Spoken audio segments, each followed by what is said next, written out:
Welcome to the Real Advisor Podcast. TRAP. Trap. Please follow us and join in the conversation on Twitter @Advisor Podcast, where you can suggest ideas and themes you'd like the Trap team to discuss. Also remember to like and subscribe to our YouTube channel and leave a 6 out of 5-star review on iTunes. Doing all this really helps us, which means we can do more to help you. Now let's head over to the studio for the latest pile of Trap. Yes, indeed, dear Trappists. Welcome back to episode 14 of the Real Advisor Podcast, TRAP. My name is Nick Lincoln, and joining me as ever are the three other horsemen of the apocalypse. Carl, the voice Widger, Alan, the storyteller Smith, and Andy Hart. Gentlemen, we have a show packed full of absolutely nothing. So, Andy, with your normal energy and verve and vigour, give us three of the latest reviews we've had on Apple, please, my friend. Sure, no problem. The first review is from Don1987, entitled Totally Worth Your Time, 5 stars. Very enjoyable, great content and relaxed vibe. Next up, we have LUFCLK, entitled Insightful, 5 stars. Great job so far, really insightful and topical episodes. The meaty review for today is from Jimmy Floyd 1982, entitled Coffee Break Chat in a Podcast Form. The main body of his review is, having gone from advising in a medium-sized firm to working alone earlier this year, this podcast is one of the ways of replacing some of the invaluable coffee break chats I had daily with my former colleagues. Light-hearted and easy listening, yet informative with some honest debate and topics of the day in our profession. That's it. Over to you, Nick. Brilliant. Thanks, Andy. Good stuff. Nick, may I just briefly interject there on that last comment, which I thought was very relevant and insightful, because what we know is post-COVID, the world's kind of moved away from all being in an office all the time. And all those, I've always talked about the kind of the water cooler moment, as the Americans call it, the coffee, what did he say, the coffee around the coffee machine or whatever. Though, and I think maybe that's part of our success, is that these are kind of chats like you would have, just sort of bumping into a colleague, having conversations. So I thought, I didn't consider that before, but that's kind of well said, actually. Thank you to the reviewer. Okay, Nice. Very good. So, topical tidbits give this episode 14, a time stamp. The last episode, we kind of opened up a little bit and talked about the struggles that we all have. We all have struggles, and some are more obvious than others. Some are external and some are internal. But for advisors, there's a lot of pressure that comes with our job. And Carl, you had some very good feedback, I think, Carl, on the way that you opened up in the last episode. Yes, well, look, episode 13 was about, I suppose, the challenges that some of our clients may face when they're coming to that transition into the third act from selling a business and what do I do now. And then we kind of did discuss a little bit about the challenges that us as advisors have. And yeah, maybe it was a little bit uncomfortable to be vulnerable, but that's what happened, and that's how the chat transpired. A couple of people have reached out to me since. Obviously, I won't be disclosing who or the nature of those conversations because they are private. But all I'd say is, look, you know, to all advisors out there, but literally to everybody, you know, keep doing the stuff that you need to do in order to keep yourself at the, you know, peak mental and physical fitness. It's so important, and that's something you just got to be so consistent at. And then my kind of overriding feeling, and we did have a chat about this off air, is you never know what people are going through. And I think, you know, if you kind of have that at the back of your head all of the time, I think we can all just be maybe that tad little bit nicer to each other. And I think that makes all of the difference. Except, of course, if you're the chairman of a podcast and you're making a bags of the technology like you did this morning. You deserved everything you got, Nick, this morning. That's right, Carl. You continue to be nice, my friend. Thank you for that. Mr. Hart, you've got you want to talk to us about Vanguard's fund ratings. Yeah, I'll introduce this. This is something that somewhat boils my blood, so I'll try and tread carefully. Various different fund managers and fund houses do this, and they obviously rate the different funds that they're offering to clients. And obviously we've got to somewhat navigate this from a sort of compliance, regulatory, real life, grown up investor point of view. So Vanguard, on their risk scale, so they call them risk ratings, which again, what risk are you trying to, define, clarify. That's the first thing that's always very unclear. It's usually around volatility, which is one flavor of risk. There's many other flavors of risk that are far more dangerous to our clients than volatility.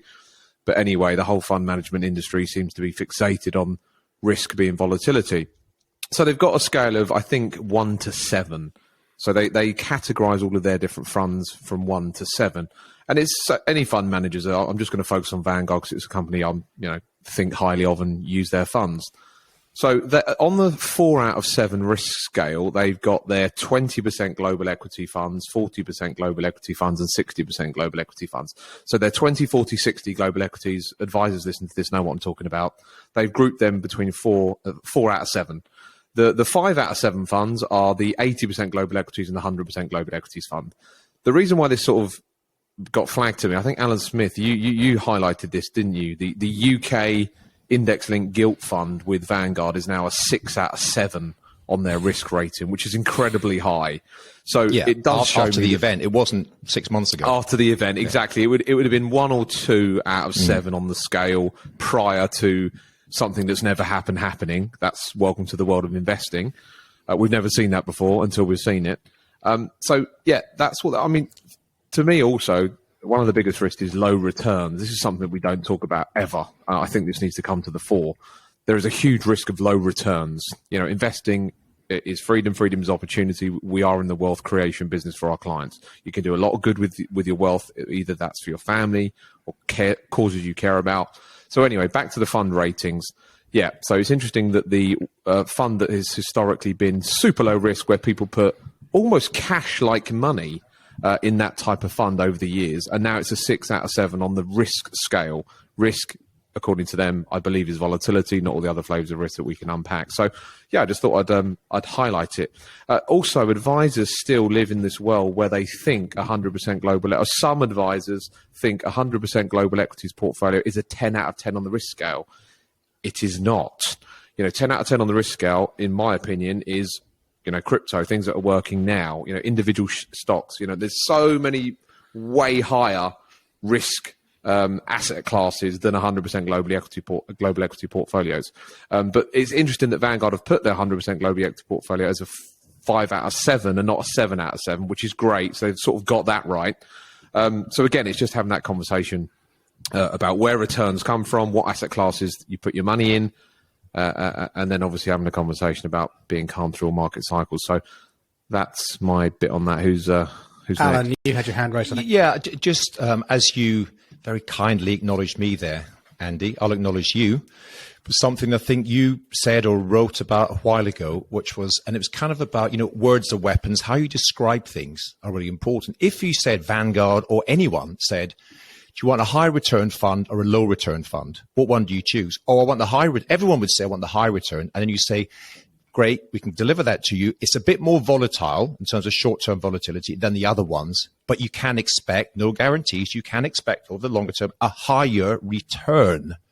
Well, again, what one do you want? So that it's just how you describe things is really important.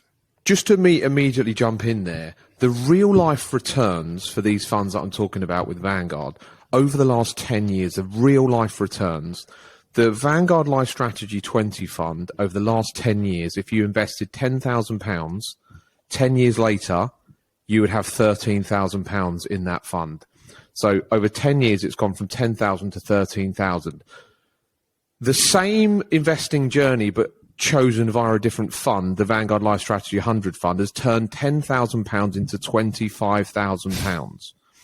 And the journey of the 20% fund from 10 to 13 and the other one from 10 to 25, yes, obviously the result is very different. The volatility along the way is not that extreme if you see these two charts. So for me, the biggest risk in that fund, the 20% fund, is the low returns. Why do we not talk about the risk of low returns? There's the risk of capital loss, there's the risk of inflation, there's a risk of volatility, and the biggest risk in my world is the risk of low returns.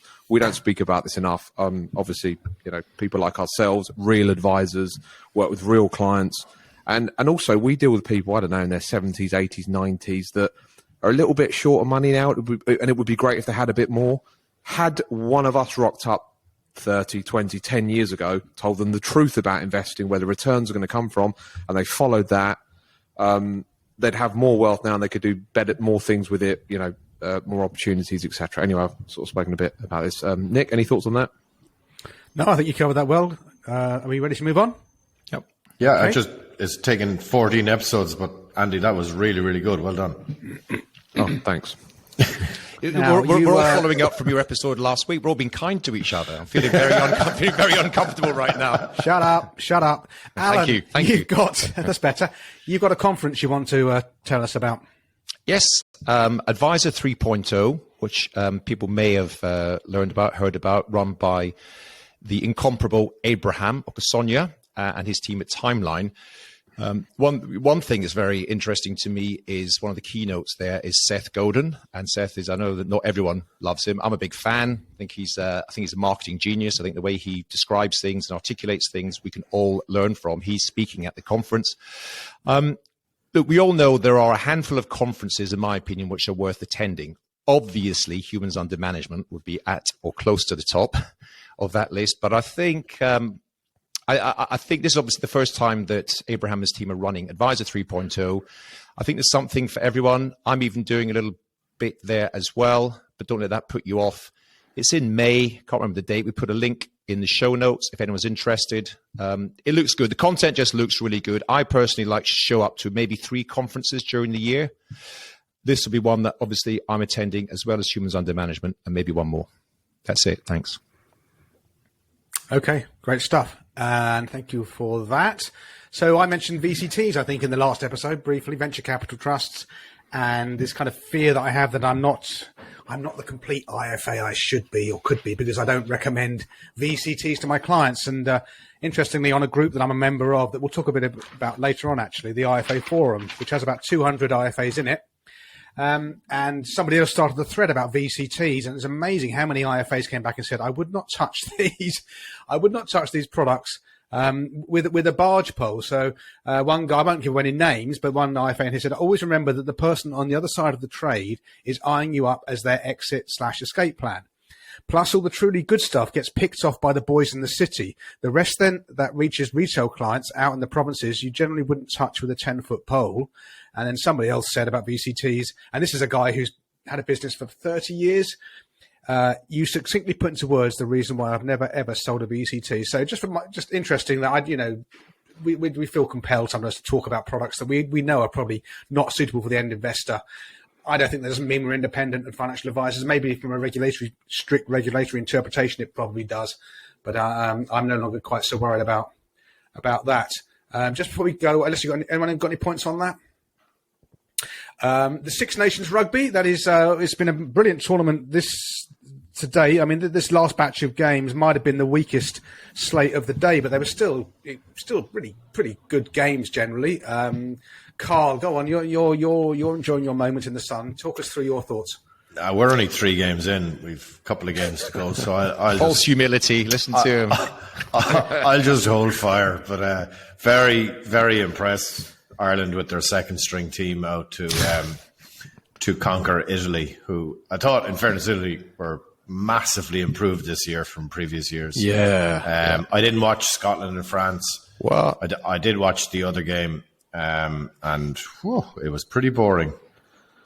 Yeah, the only team to put Italy away properly so far have been England. That's just telling, I think, as the World Cup gets nearer and nearer. I think they scored the same amount of points as Ireland.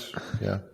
Yeah. Anyway, the Scotland-France game was fantastic. Didn't concede the same amount of points as Ireland. It does look like it's going to come down to the last game of the tournament, which is Ireland against England in Dublin.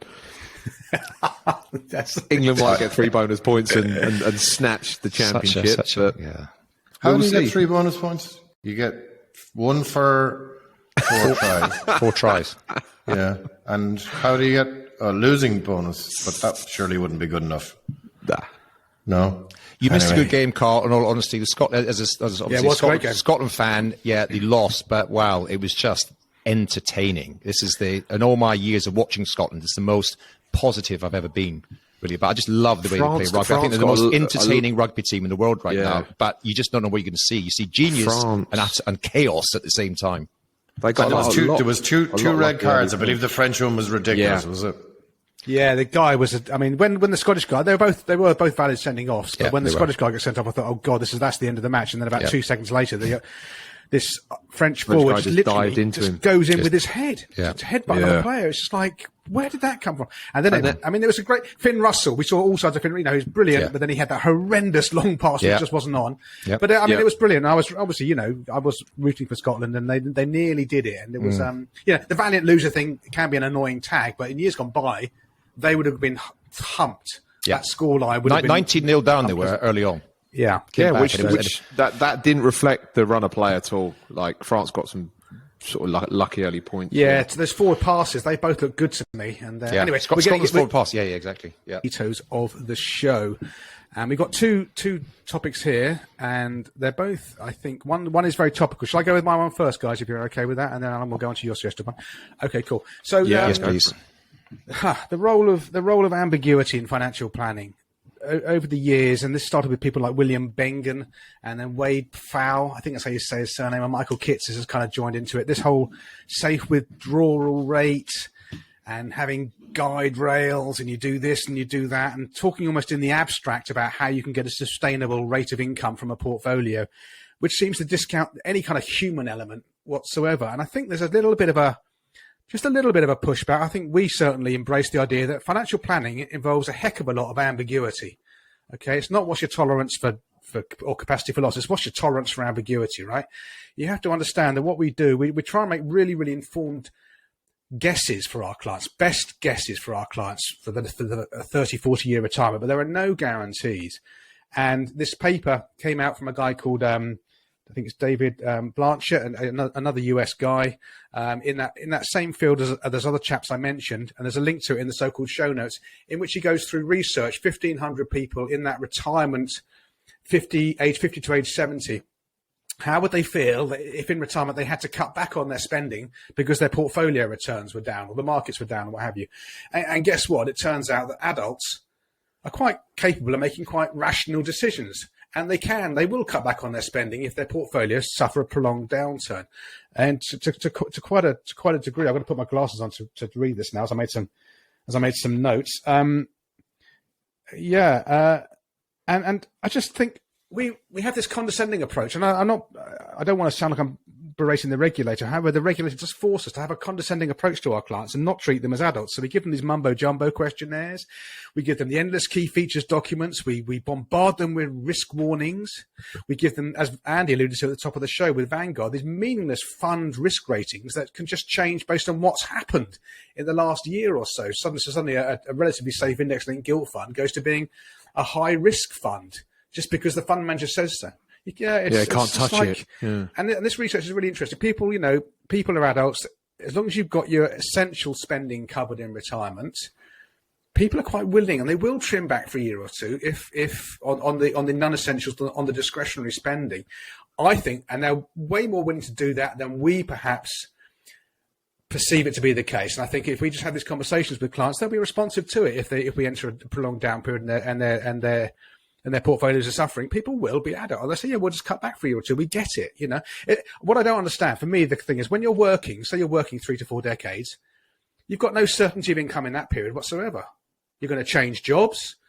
If you're running a business, you've got no certainty. You know, you might go out of business. I've got a client who I had an annual planning meeting with this week, and she works at Tesco. She's been there now for just over a decade, and this is her 5th time where her job is up for appraisal, when they're looking at the systems and the staffing and everything. 5th, and she's been through it 5 times and always got through it. Yeah. But this time it's looking a bit dodgy. And people change jobs over the course of a 4-decade working period 8, 9 times nowadays. So there's no certainty ever of income when you're in the employment stage of your life and you've got mortgages to pay. So why do we suddenly think there has to be this absolute certainty in retirement? You know, there has to be a degree of ambiguity. And I think the important thing is that we, as real financial advisors, explain to our clients this fact. That nothing is guaranteed. If you want guarantee with your money, die today. All right, that's the safest way you can assure you never run out of money. Just drop dead. Aside from that, all bets are off. So I thought that was. I think this just highlighting how ambiguity is important, and being again, it's always about being honest and transparent with people, isn't it? We cannot give you black and white answers. You can Monte Carlo yourself down a black hole if you want to. It doesn't mean anything at the end of the day. Guys, any thoughts?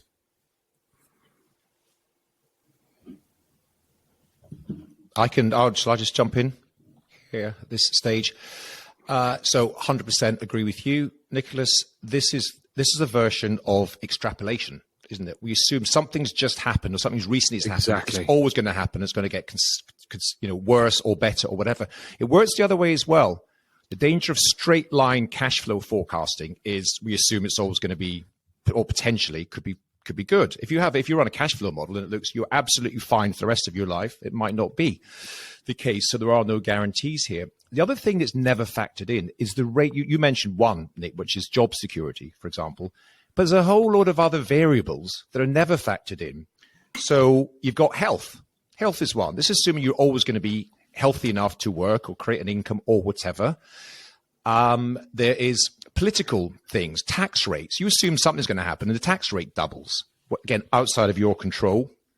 God forbid, what if you got divorced? All of a sudden, all your things on track, you suddenly, walked away from, you'll put it this way, your personal finance, your wealth is significantly different to what it was before. So there's multiple just life-associated variables of which there are no guarantees. And this just demand or expectation for absolute guarantee and a 4% withdrawal rate will keep you safe and all that, wrong. So your point is well made, Nick. It's about being grown up. It's about being, essentially human, having the kind of right brain skills to advise, consult, really go deep with your clients, what's important to them. And it's a compass. It's not a specific, it's not a map. It's not just telling you exactly where you must go. It's just telling you the broad direction of where you are today and where you need to be 1, 3, 5, 10 years from now. That's all this can be. So completely agree with you. All the academics that are demanding precise science behind it, it's not true. As we know, good quality outcomes are more of a human and a personal sort of issue than they are a scientific or a maths one. That's my thoughts. What do you think, Mr. Widger from Ireland? Yeah, I think Nick kind of hit the nail on the head there when he said, it's when you're planning for people who are somewhere between 50 and 70, you're doing a 50-year plan. Now, if you're doing a 50-year plan for someone, there's only one thing absolutely sure is that plan is wrong. Because you just said it, Alan, there are too many variables. So I think the point is that people, however, do like to have some semblance of a plan. And I think that's why financial planning and being real financial planners, it's so important that we impress on every single person that comes through our doors that it's a process. It's not a one-off. So you can have a beautiful document saying, here's your financial plan and good luck and good night, and we think you should go into X, Y, and Z. Well, that's what the private banks do, right? That's not what real financial planners do. They map out a rough plan over a long period of time. But where you can get specific is the first few years of the plan. So on the one hand, we're trying to encourage people to look to the long term or whatever. But then on the other hand, as financial planners, we can look to, well, how much money are we going to need to spend over the next couple of years? And we don't have that money in the market. So we do have that money available. And, it's so important that you stress that to the clients. And I think, we've all been through it over many, many years now with certain clients. And, the best meetings for me in terms of financial planning are when the clients are standing up and they're looking at their plan and they're saying, what have we put this in here and what have we put that in there? So they get engaged in the plan, but they understand the short term, focus, but also the long term focus. And I think, to summarize Alan's point, is the famous Mitch Antony phrase, when life goes in transition, money moves. And you don't know what that transition might look like. And it can be good, it can be bad, and it can be bloody ugly. So we're trying to give, guidance over a long period of time, but that's all we're trying to give. And trying to be precise, or I agree with you, Nick, this guardrails and all that stuff, they're just useless financial products that are not required, in my opinion. Carl Widger, once again, showing the wisdom of the Irish. Amazing.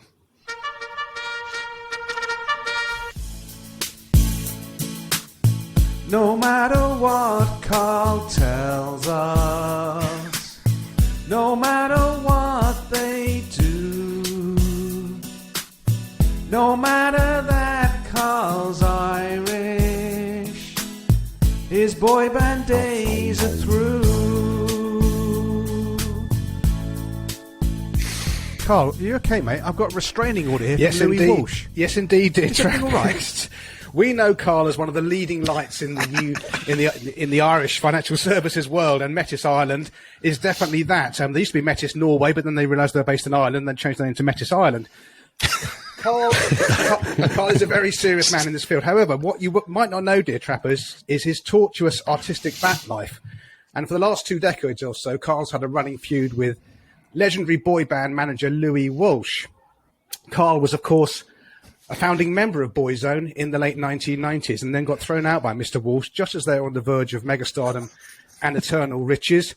And at the time, Mr. Walsh said, Carl's a lovely guy, but he's got all the musical talent of a newt. And your role. Right. I just have to interject that Carl, without doubt, is the most popular member of this little grouping. Wherever I go, bump into people, they say, I listen to your podcast. Carl? You're all right, Alan. Nick and Andy, oh, God, they're awful. But that guy, Carl, seems a really lovely guy, which is true. I have news for you. That's because they know the three of you and they don't know me. So it's like, that's like tallest of the 7 dwarves, right? Could I just point out that little interlude from Nick was a total and utter surprise to me, and it won't be happening again. So your boy band days really are over. Okay, back to me to close up. Right. What do you think, Andy, about what Back to me to close up this point. Yeah.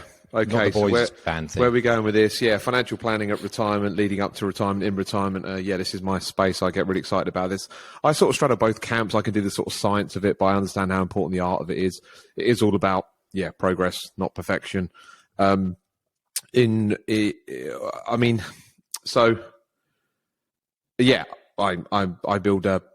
buoyant financial plans for all of my clients. I'm deep in this space. I am a fan of the 4% rule. I think it's a good rule of thumb. Not in terms of, agonizing over sort of, sticking to it, but I quite like reverse engineering the 4% rule. When someone says how much you want to spend per month, let's say they say I want to spend £1,000 per month, you times it by 300. That's how you basically achieve the 4% rule. So if someone says I want to spend £3,000 a month for the rest of my life, you times it by 300, you get 900,000 golden coins. That's how much you need if you're applying the 4% rule. So I'm a fan of that. I also get what people say about straight line projections. That's why we call them forecasts, not really financial plans.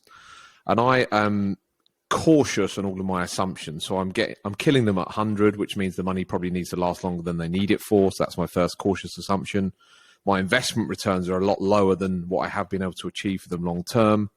And I probably overestimate their expenses. So yeah, I'm happy with it being, straight line projections, and I understand the limitations around them. I have got software that allows me to throw in, endless Monte Carlo scenarios. The good thing about that sort of modeling is it usually says all roads lead to global equities, which is also something else that we bang on about quite a lot. That's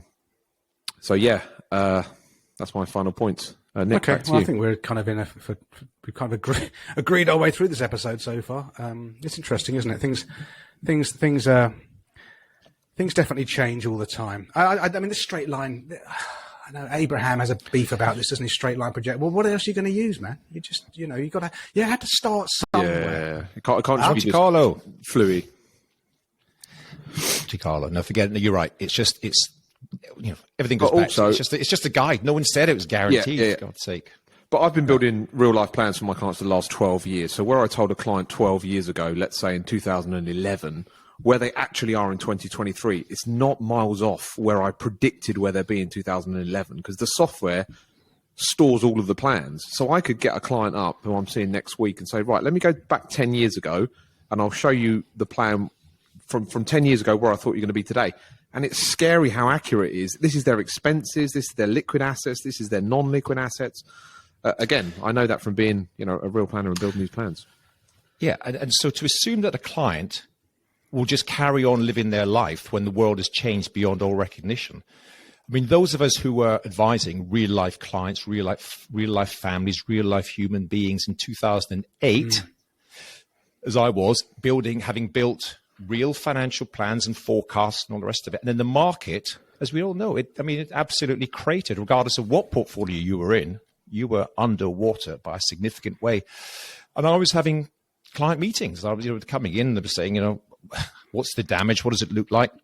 And the great thing about a 30, 40, 50-year plan is that even in the worst case scenario, you haven't lost everything, and you've got to assume there'll be a recovery at some point, because there always is, using history as our guide. And therefore, I never forget having this is not a story, please tell me, just an anecdote, but I'm at one client. I could tell you an anecdote about a story, but no, that's a different one. I had one client who I was advising then, a lovely guy who was saying, and he used to travel to the Caribbean on holiday every year. And he said, he looked at it and he thought, okay, we looks like we're going to have to go cattle class this year. I'm still going to Barbados, but I'm going to have to downgrade my lifestyle for a year or two rather. And obviously that's an extreme example, just to make a point. But that's the thing. People generally have got a certain amount of discretionary expenditure that they enjoy spending, but there might be, through lots of circumstances beyond everyone's control, a time when we're going to have to tighten our belt for a year or two, and that's so your income expectation goes down during that period of time. It doesn't continue to go up in line with inflation or whatever. So I think the bottom line here is as you started it, Nick, is treating our clients like adults, like grown-ups, and having sensible, mature, pragmatic conversations. That's the sort of beginning and ending of this whole debate. Okay, really. good. I think we can draw a line under that, and just I think Carl's point is very well made. The plan is stillborn; it's the planning. And if you're a young advisor and you're coming into this profession, and you're thinking, God, how do these people make these forecasts for clients? And isn't the pressure on? Well, the fact is, hopefully you understand that we do it. We're kind of just doing it. We're wading through the reads with the clients on a year-on-year basis and adapting and changing things as it goes along. There are no certainties. The important thing is just to convey that message to clients. Okay. We've done that one to death. The next meat and potatoes subject is something that Mr. Smith pulled into our agenda, and that's a sort of a back to basics thing for early career financial planners. What things would add real value to people starting off on their journey as real financial planners? Mr. Smith, if you want to start with that one. Yeah, I'll just open this up with my thoughts, because I know that I have been contacted, and I know that all you guys have as well, to one degree or another, through social media or through various other means, certainly since Trap launched and probably before, from people early stage career. It could be financial planners, could be doing different roles within financial services generally, and the kind of classic "can I pick your brains" conversation. So I think rather than me necessarily go back to one or two people, if we just sort of a one-to-many, and it's just an open conversation. If I was, 23, 25, in my 20s or even my 30s, and I was early stage career in financial planning, what are the things, knowing what I know as a veteran, what would I like to do? What should I do in order to maximize and further my career? And as I've reflected on this, inevitably, there's going to be an element of sort of restating or reconfirming things that we've talked about in the past, because there are some basic rules of the game, and so you end up repeating them because it's true and they work. So I have and the other thing is, there isn't a silver bullet. There's not just one or three things that you must always do. It's a combination of lots of things and different things to different people. But if I were younger and I was early stage career, and particularly if I wanted to build a client base, become a financial planner, and grow my audience and grab attention and all that sort of stuff, the starting point is to go back to the question of what sort of people do I prefer to deal with? Who are the type of clients, the type of profile? And so it's that magic word, Mr. Lincoln, niche.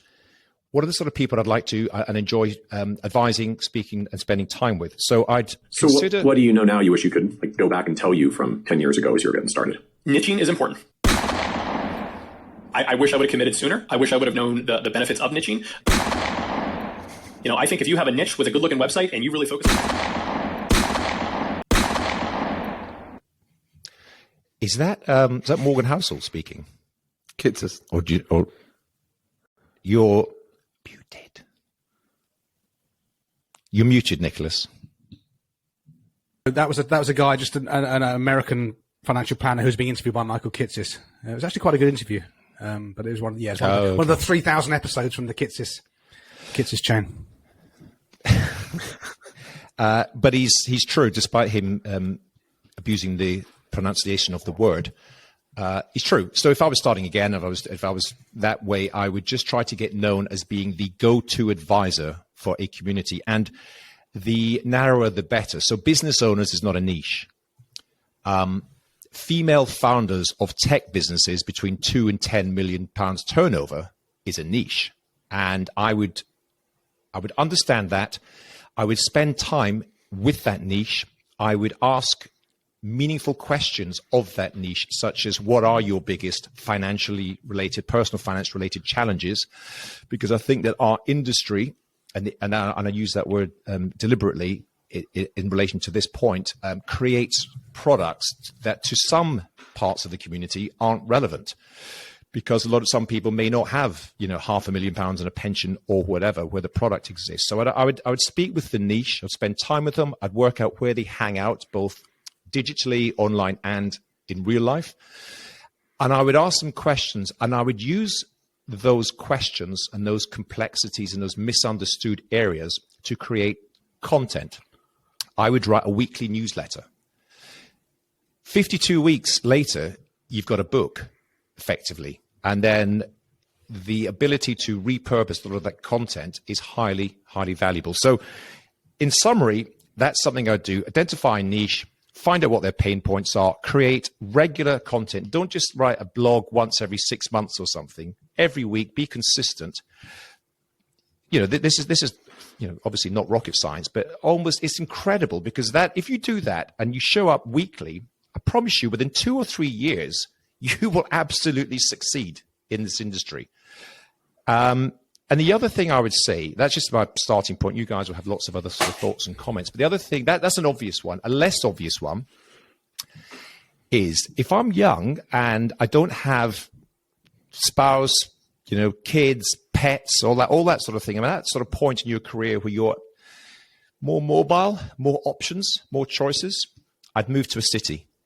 Obviously, I would say move to London. But if London's too much, move to Bristol, move to Edinburgh, move to Birmingham, I think proximity is really important. Where you operate from. If you are using, look, I'm an example of an expat who moved to London all those years ago. The opportunities that have existed for me are far greater than if I'd stayed where I'm from. Just in terms of the people you will network with, the events which are on your doorstep that you can show up, speak to, engage, learn, listen, as well as the potential client base as well. So some people might think that's a bridge too far for them to actually move. But if you are serious about building a long-term career, you don't have to stay in the city forever. But spending 3 years or more in a larger city with greater opportunities is something I would definitely recommend to someone at that stage in their career.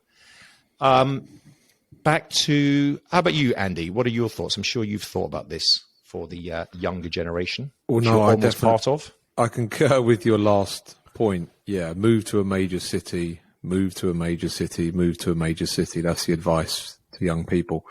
Yeah, the amount of people you're going to be surrounded with, all the collisions you're going to have, all the sort of thought leadership you're going to have around you, the network events you can go to, yada yada yada. It's going to be endless. I mean, I think people new to this profession, they're drowning in information now. There's so many YouTube channels that share information about personal finance, lots of podcasts. I'd start with Pete Matthews' podcast, Meaningful Money, in terms of for information. I'd listen to my podcast, Meaningful Money, which is Maven Money, which is slightly different. I would join mastermind groups, which I think is the key thing. I mean, NextGen are doing great work for people new to this profession. Again, it's the mastermind element to it. There's hundreds of people going through a similar sort of journey, and people are willing to share their time. Things like Twitter and LinkedIn are also going to be quite useful. Me personally, I went on the Dimensional Fund Advisors courses early on in my career, completely opened my mind to asset class investing, index investing, and met loads of other great people on the similar sort of journey. A couple of books to mention. I think Carl Richards' Behavior Gap is superb. Definitely read that. Got some great pictures, pulls everything to life. It's an easy read as well. I used to give that to quite a few people. If you're a financial advisor and very, very serious about this business, which anyone listening to this would be, the Nick Murray books are fantastic. The Excellent Investment Advisor and the Behavioral Investment Counseling. I recommend you start with those two. Probably start with Behavioral Investment Counseling if you can find it. It's very hard to get. The Excellent Investment Advisor is a little bit easier to find, but a bit of a heavy read. But again, fantastic. So just surround yourself with your peers. As I say, you're drowning in information entering this mighty profession now. You've got the PFS that also do quite a lot of online courses, live courses. You've got the CII and the CISI. Again, they've got local branch meetings. Just get yourself out there and meet people, long story short. Over to you, Carl. Thanks, Andy. I kind of came at this maybe slightly differently in that maybe I thought about this from a little bit earlier. So you're kind of coming out of college, and I suppose what I was thinking about was, okay, what would I tell my kids to do? So I would say, you got to build your network online and offline. So, build up that LinkedIn, Twitter, and I'm sure TikTok and whatever else is Instagram, that's probably where it'll be at in a few years, or there might be new platforms, who knows? So make sure you're building your network there with people, who you want to try and do business with down the line. I don't agree with you guys on the niching thing. I think you know that. Maybe that's because Ireland is that much smaller. We do have several niches here in Metis, but if we had only one or two, we wouldn't have a successful business, I believe. I'm open to the fact that I might be a little bit old-fashioned on that, right? But that's just my belief. So I think, certainly in early career, being more of a generalist, I think will help you. I think you should be trying to get into a real financial planning firm, rather than maybe you could spend a year or two to get your exams in a private bank or a stockbroking firm or whatever, right? But you need to get into a real financial planning firm, and you need to do that as early as you possibly can. And then when you do get in there, assuming you kind of progress through your exams, paraplanning will be massive because, I think I mentioned our pod system here in Metis before. So we have our private client managers, and then we have our financial planners, which you guys would know as paraplanners. They sit in on the meetings, and if it's too early for you to be a paraplanner and to justifiably be sitting in the meetings, you can always sit in the meetings and be a note taker, because, learning on the job from people who you respect, who you believe are real financial planners, that you can't underestimate that experience that you're going to get. I think that's absolutely massive. So I think however you can, the most important things for me would be, for my kids, if they want to go into this business, is to get into a real financial planning firm and then get into the meetings as fast as you can, and see if, maybe you could get into meetings that 2 or 3 different people are leading. So you'd see different styles, and maybe you can kind of match yourself up to some of those styles. And then the last thing is, and this is, I suppose, aimed at maybe the younger kids coming through, is I have a famous phrase that I keep on saying here. It's keep the main thing the main thing. And that's to keep the focus on, this is my goal ultimately, to be a real financial planner. So don't get distracted. And God knows, when you're in your 20s, there are so many distractions. And like, one of them might be a private bank comes along and gives you a shitload of money to act as an advisor with them. That's not keeping the main thing the main thing. If this is something you really want to do, you gotta, formulate your plan, and then you gotta stick with the plan. So that's my take on it. Yeah, Nick? I think we've covered a lot of stuff there. I mean, I would say use the tech as well. I don't want to sound like I just drone on about it, but there are so many online resources now. The podcast, Andy, for sure. The next gen stuff as well. But, this thing that I set up, this IFA forum, which was a replacement for the FinServ list that used to go in the UK back in the the 1990s and 2000s, I think. And the IFA forum, we've got over 200 people on it now. It's just a Google group, but they're all practicing advisors and or power planners. So they're all people involved in the advice Shane. There are quite a few young people on the group, and you just, you can just ask the group there any question you want, and somebody in the group will come back to you with an answer, because it's a steep learning curve when you're starting off, and you're sometimes a little bit, but you just ask. I think I can't speak for other professions. I don't know what solicitors and accountants are like, but I'm, my experience and your experience, and the fact we're doing this, it's a very giving profession. People are very willing to share stuff up. So the IFA forum, I think I just join that. You'll get the emails, and you can opt in or opt out. Take as many or as few emails as you want. Do something like that. Generally, if you're young, this is a bit of a stereotype, but if you're young, you're probably quite good with tech anyway. But if you're not good with tech, make yourself good with tech, because going forward, you've just got to be good with the kind of stuff that is about cash flow modeling software, using that, the whole diary management systems and so forth. Especially if you ever want to go out on your own, you just cannot ignore it anymore. You really can't.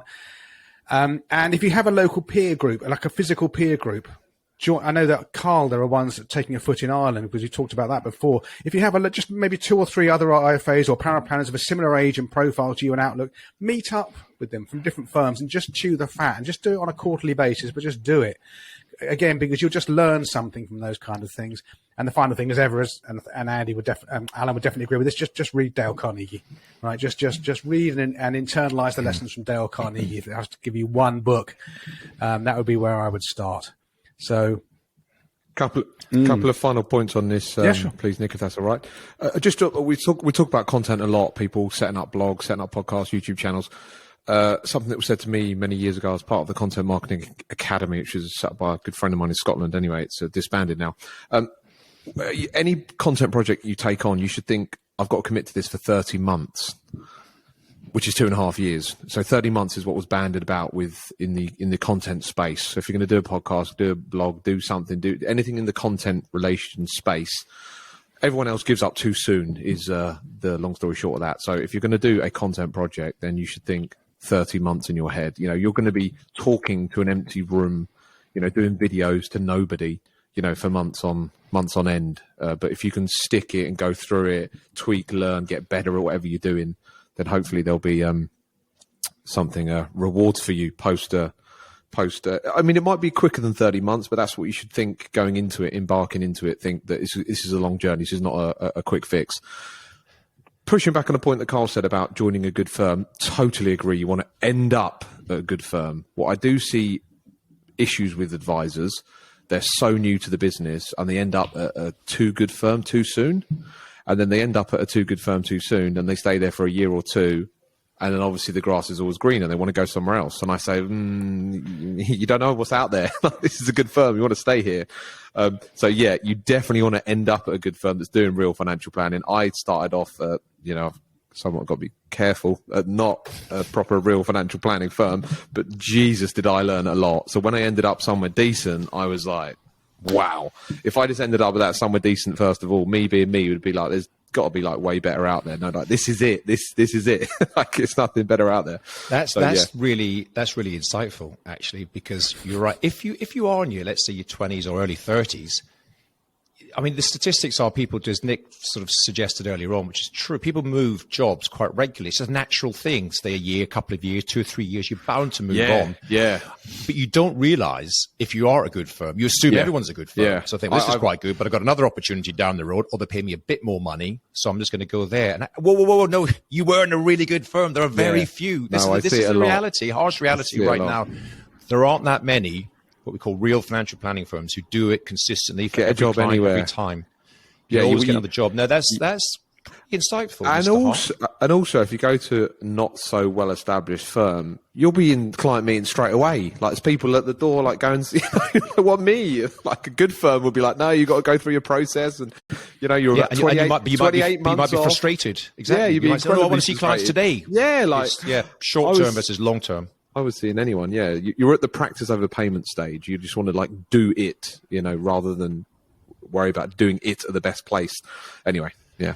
The other thing that you said there was right. You commit to 30 months. Completely agree with that. Fun fact: there are, I think, in the order of 4 million podcasts in the world, and something like 30% don't have more than 3 episodes.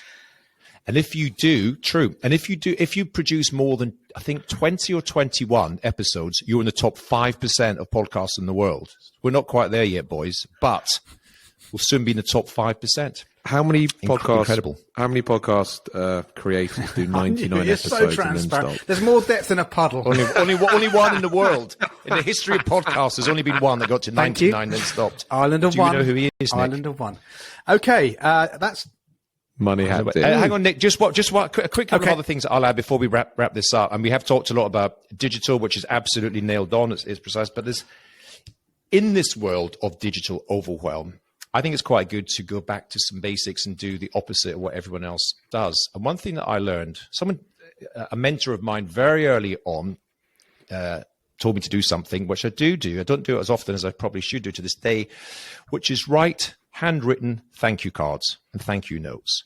The impact of that is just incredible versus an email or anything else like that. So invest in some high quality thank you cards, pay the money for it, get your pen out and write a note that's meaningful to the person, whether it's a client, a connection, a colleague, friend, whatever it might be. Write a card, put a stamp on it, pop it in the post. People will not forget you if you do that. That's it. Are we there? Are we comfortable with that? Okay, well, listen, we're 52 minutes in. The time absolutely does seem to, I don't know how quite it does, but it does seem to race by. So I guess, without any further ado, we can move on to our Trappist questions. Normally Post is here by now, but I can't. Oh, Christ.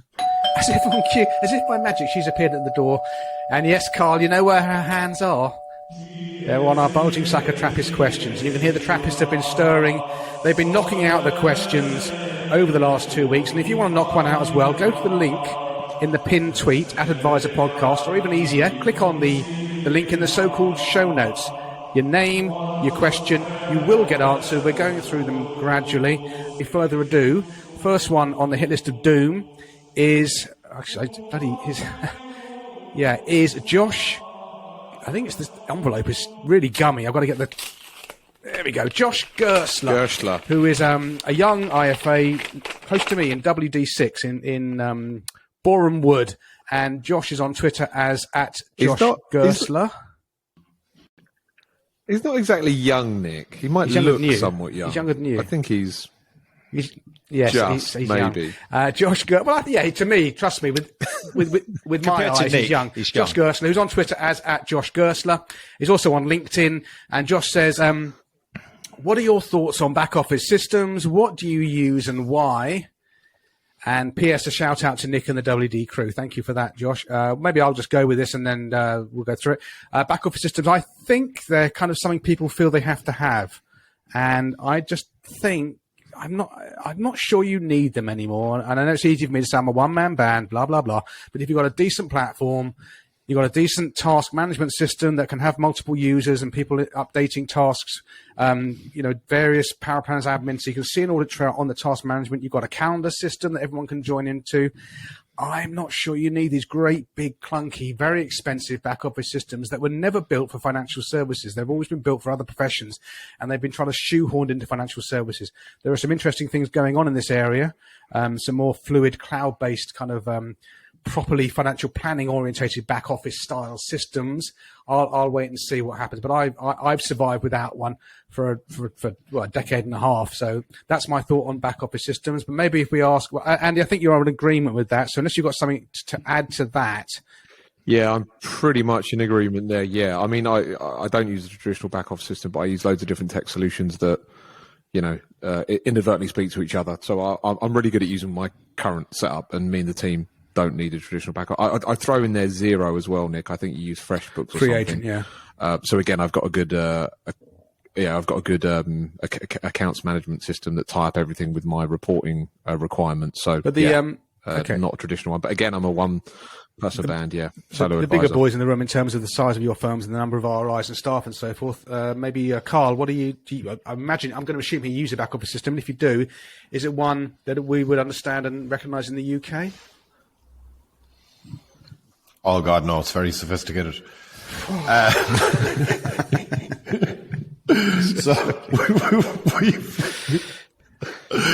no, you can't team me up like that and expect me not to take advantage.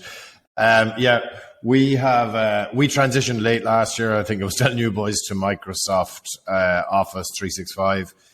The transition was a bit of a pain, but we really are definitely reaping the rewards and the benefits of that now. So really, really good. We use Tishkent, which is a CRM system designed by an Irish guy here, which is really good. And then we use loads of other really, really good stuff that I have no idea what they're even called, other than I have some fantastic people in the team here who know how to run them. So really, I'm not the tech guy. Yeah, I'm sorry. I shouldn't have put you on the spot and asked you what software supports your business, given that you're the MD. Alan. You should have started the boy band. Look, interesting that you refer to Microsoft Office 365 as a back office system, CRM. No, he didn't. He just mentioned he mentioned Tishkent as CRM. All right.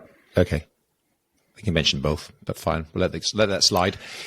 Yeah. So there's been way too much agreement on this episode, so I'm going to disagree vehemently with you, Lincoln.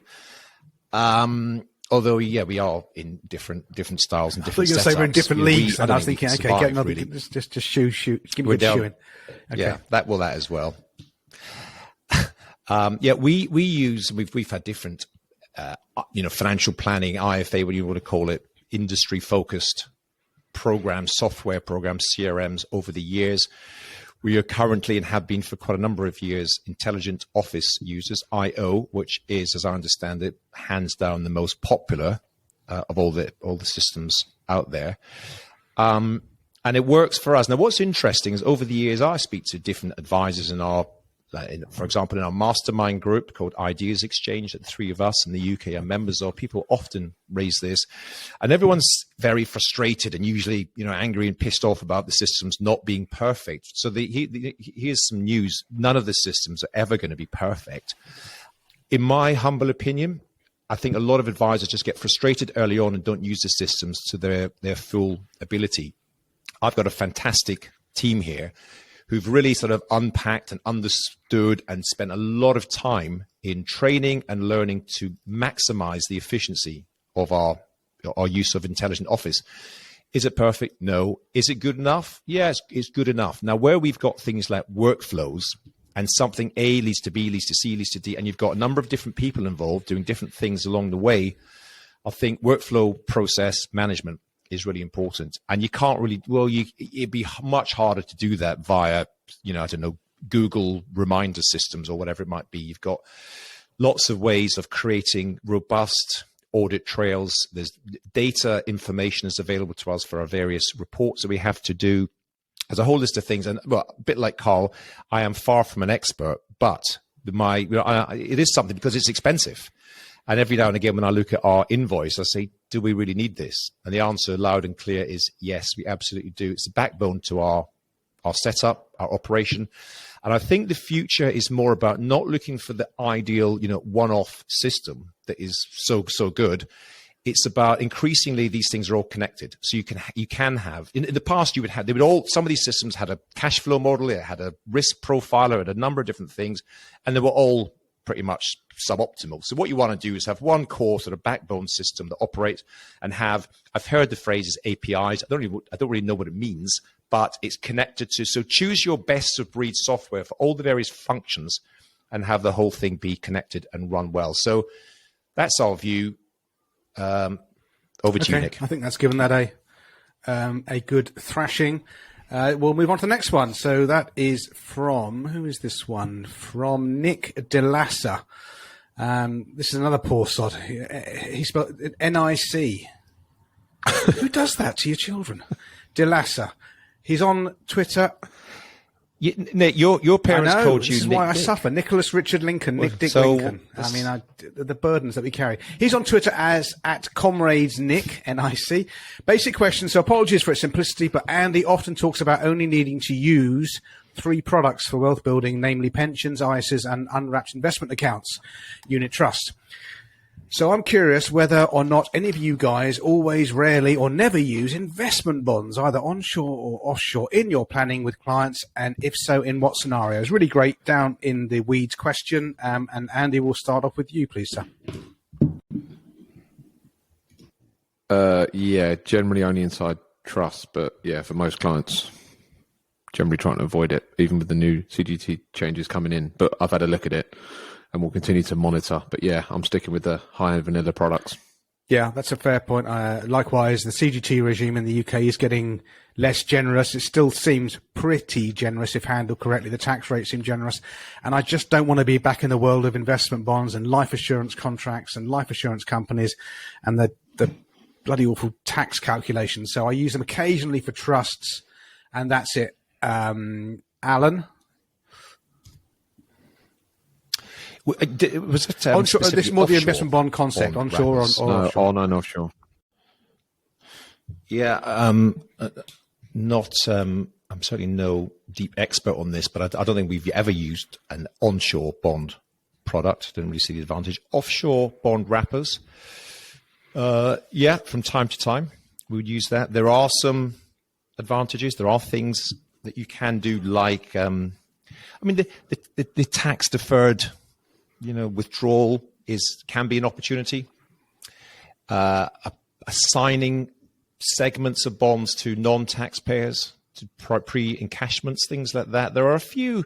It is kind of niche and a bit specific, but it's not a mainstream product wrapper for us at all. But there are some, particularly, wealthy clients, and if you used all your CGT allowances and a few other things, it gives you a few more options. I think when you've got the ability to time when you pay tax, you have more of an option to mitigate or minimize. And as well as all the other things. Again, this is a bit like the VCT conversation. Assuming you've done everything else and maxed out every other sort of mainstream legit tax structure, I think there can be a place for offshore bond wrappers from time to time. Yeah, that's a good answer. It's funny how incentives drive things. When I came in as an IFA in 2001, investment bonds were like, they were the standard. That was the kind of, you do the pension, you do a PEP as it was then, and then you do an investment bond. You'd never do a GIA. Funnily enough, investment bonds paid commission of up to sort of 6, 7, 8, 9%. And when we had our RDR in this country, the sale of investment bonds fell off a cliff. Strange that. Carl, in your world, where there is still commissions and so forth, investment bonds, are they a regular go-to product? Yeah, 100%. So they are.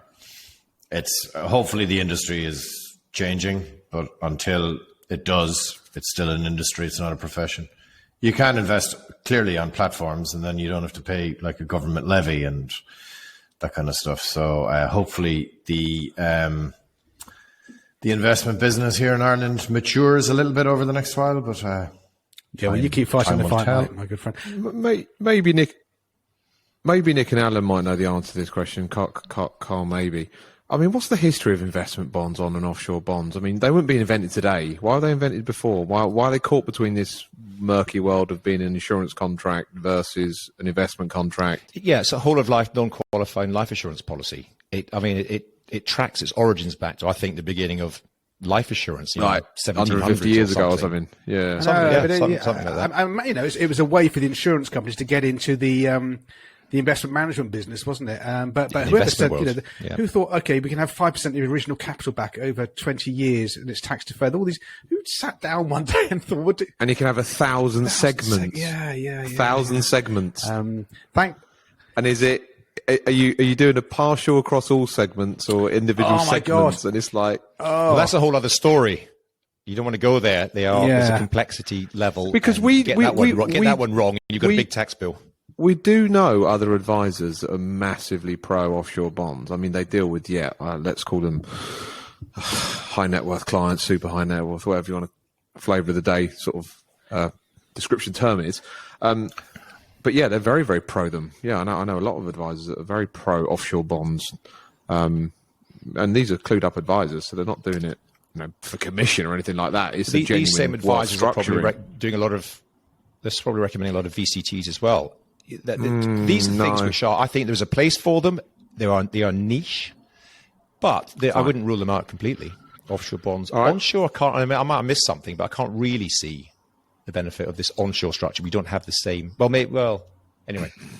I hope that answers the question. Chairman, are you still with us? Okay, so could we move on, the third and final question that we've got, I think, is this has got a South African stamp on it.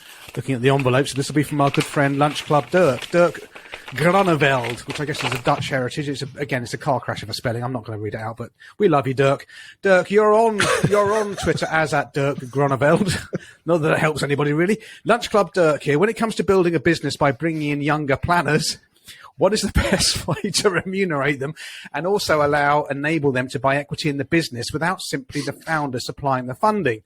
What red flags should one look out for through this process? God. Right. Andy and I are sitting this out. Alan, Carl, they've gone to have a stab. Yeah. This could be a meat and potato subject in and of itself. So in the time limitation we've got. So it's really tricky. First of all, this thing about buying equity in the business. So what's happened over the last dozen or 20 or so years is huge amounts of value have been created in financial planning businesses. And they're now worth, even sort of mediocre businesses are worth hundreds of thousands, if not millions of pounds. And the opportunity for an advisor or a sort of junior or younger person in your team to purchase it at fair value, even with a discount or a significant discount, I just think it's out with the realms of reasonable possibility. So someone could buy, let's say, 2%, 5% of a business, but it's going to cost them, I don't know, I'll just make up a number, 50, I haven't done the maths, but 50,000, 100,000 pounds. I mean, really, are you going to allocate that from your, at this, we've referred to already about the early stage financial planners and early career people. Most haven't got access to that amount of capital, obviously. Most would be reluctant, I think, to borrow it. To say, I'm the proud owner of 3% of a small, privately owned, you've got a tiny minority stake. I don't really see that working successfully, either for anyone. Or the alternative is giving them shares. I don't think that's reasonable or fair, not reasonable to the founder of the business. And it does certainly in the UK create some significant tax implications if we do so. I do, however, believe in aligned goals and incentives. There are a number of different kind of options type structures that you can create. Don't have the time to go into it now, but things like growth shares, there's a number of different strategies without overcomplicating it as well. There's a good, I've forgotten the name of them now. There's a company does all this stuff, got a good online website. We'll put a link to it. It begins with V, not Virtus, but someone else. But they do a lot of this stuff in the UK, and they can create schemes using digital. I mean, it won't help Dirk in South Africa, but there might be an equivalent over there where you can be a little bit more creative about creating equity ownership in a business rather than somebody have to literally write out a big check for it they can't afford and don't really want to take on debt to do so. The other question he raised is how to compensate people. And again, that's how long's a piece of string. Ultimately, every business has to run profitably. What value does the person add to the business? And what's the competitive marketplace out there? What are their skills worth out there? So my advice to the advisor in this situation is just make yourself, irreplaceable, which comes back to being able to build and grow a client bank, be able to engage with human beings, be able to do all the right things such that your employer will pay you kind of higher than market rate.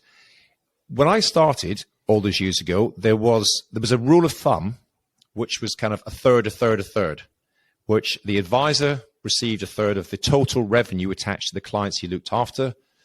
The company who owned the business, or the owner, got a third of the gross revenue to cover the overheads, and a third was used to pay the overheads. All the sort of operational stuff that goes on. That remains not a million miles bad rule of thumb. It's probably a bit generous because there's a lot more costs now than used to be in terms of compliance and all the sort of infrastructure that applies. But that's a place to start, really. If someone's running a book of business with a 200,000 of ongoing or revenue of any description, then maybe 20 to 30% of that might be a starting point for the discussion in terms of comp. But of course, it depends on what all the other benefits are that the employer provides. So, not a crystal clear answer, but it's not a okay. It is a deep one. Carl, do you have any input? Do you know what this is? It's impossible to answer it because there are so many answers. Alan was talking about, growth shares or whatever. There are so many tax implications around all of that. I don't know if I can succinctly give an answer here that will actually benefit. I'd be very happy to talk to Dirk directly on this one, but I assure you I've tried pretty much everything over my long and varied career. It seems to be a recurring difficulty. I don't think you were going to say something? Yeah. I'm a fan of own 100% of the business, keep it simple, just pay them really well. Next. Yeah, and also with Dirk, of course, as Alan alluded to, and Carl to a degree, you've got the different tax situations. There's different tax situations in the UK to Ireland as there is to South Africa. So it really is a deep conversation. Okay, so that's three more Trappist questions that we've cleared out of the sack. So please do submit your Trappist questions if you have one. The link in the so-called show notes or the link at the pinned tweet at Advisor Podcast. Without any further ado, let's move on to Culture Corner. And we've got 4 here. I'll go first, just get out of the way. So there's another money podcast out there. This is one of the pretty awful ones, the FT Money Show podcast, but I just have it there because now and again they get someone on who's vaguely interesting, and they had someone on who was vaguely interesting. Stuart Kirk, the ex-head of sustainable investing at HSBC, who got, I think he'll admit it, he got sacked. He made a speech last year in which he made some sort of offhand, sort of risque comments for someone in his field. But actually what he was saying was pretty common sense. The one thing that he talks about in the podcast was the quote he made in his speech was saying, well, who cares if Miami's underwater in 60 years or 100 years, because we'll find a way around it. Amsterdam's been underwater, lower than the level of the ocean for hundreds of years, and human ingenuity gets us through these things. But that didn't go, that's not what the audience wanted to hear, and that's not what the zeitgeist wants to hear, so he got sacked. But he was quite good on this podcast, just very transparent. The guy is very, very honest about his situation. He's been divorced, and he's got a column now in the FT where he just talks about his investment decisions through his SIP, and all he has got in the world is his SIP. And he talks about his own money situation in a way that British people don't generally do, and I imagine Irish people don't generally do as well. And he says, all I've got is my SIP. It's worth £471,000. That is my worth after my divorce, and this is what I'm doing with it. So he's quite an engaging guy. So there's a link to that in the so-called show notes. Mr. Widger, you have a Culture Corner item for us? Yeah, I actually think I might have put this one up before, but it cropped up this week because Stephanie Bogan put out a tweet. Everybody should follow Stephanie. She's very interesting and full of life, and has been there, done that in terms of real financial planning, and bought and sold firms before. She asked, what book would you recommend to a business looking to grow or expand? And I said, Cameron Harold, Vivid Vision. It's a short book. It's really impactful, and if you are looking to grow a kind of a business like ours, I think it's really, really good starting point for everybody. So that's why I recommend Cameron Harold. Okay, great stuff. Vivid Mr. Vision. Smith, you have Morgan Housel, the guy who just can't get enough lunches with you and Mr. Hart. Yeah, not again, Morgan. Come on. But just before I do, I've just remembered the name of that website back to Dirk. It's called Vested, VESTD, on if you want to know about share schemes and so on. So that's just an extra Culture Corner for you, for those in that game. Yes, mine was, I am a fan of, I know you might not be, I'm a fan of Professor Scott Galloway and all the stuff that he puts out.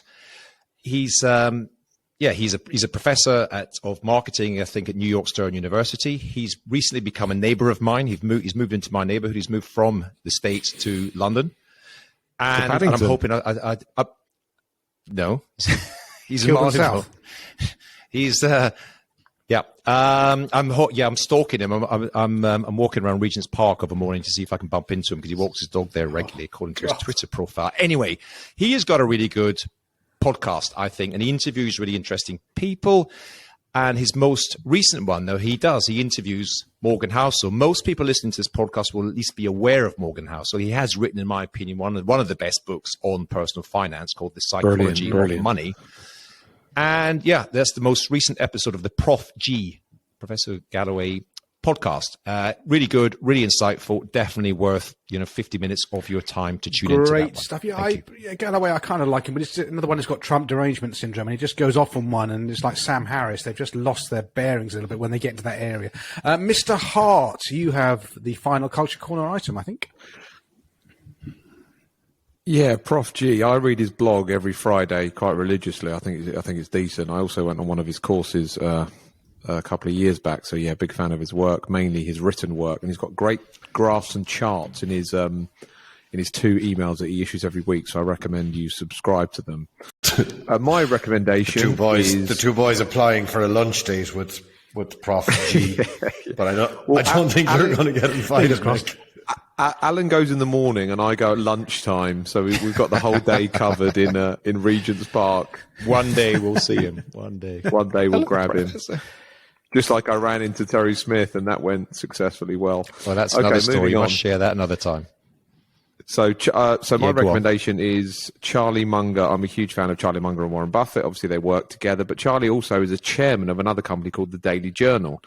And every year, he sits down with the shareholders of the Daily Journal and answers questions like he does with Mr. Warren Buffett for Berkshire Hathaway, but he does it on his own with the current manager of the Daily Journal. A couple of weeks ago, it came out, the 2022 meeting, published in 2023. So search YouTube and you can find it there. The interesting thing, they asked questions on the fly to Charlie Munger.